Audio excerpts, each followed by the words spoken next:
beneath that first safety tier is a whole slew of other skills that are absolutely critical to being successful as a police officer. And certainly report writing is one of those. But the difference was with all these others, they always got a lot of attention, but police report writing only seemed to get attention when something bad would happen and they pulled a report and it was substandard. And then it was like, oh gosh, report writing is so important. But then it would go right back to being something nobody really wanted to talk about. And I think part of the reason for that is because it's not an exciting subject. It's boring for a lot of people.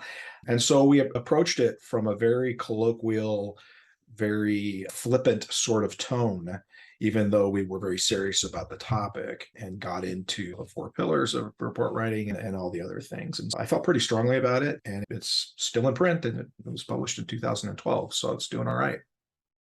It seems like the kind of thing that would be interesting for a crime fiction author to read and could even be like a good writing prompt or inspiration for a story. Does it have that kind of information that might spark an idea for someone who's doing this for fiction purposes, not real life purposes? Yeah, I think so. I think so. When the police officer or detective writes a police report, this kind of becomes the official version of events. It's almost like an historian, like Tacitus or somebody writing about what happened when Julius Caesar was assassinated. That's what we think happened now 2000 years later. And police reports are the same way. And so that's why it's so important that they be accurate.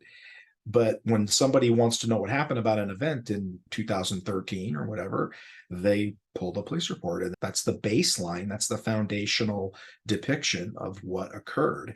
And I think that's from a crime fiction standpoint, there's a lot you could do with that. If the report was inaccurate or purposefully inaccurate, or if something was missed by people at the time that turns out to be really important right now, there's a lot of things you could do with it.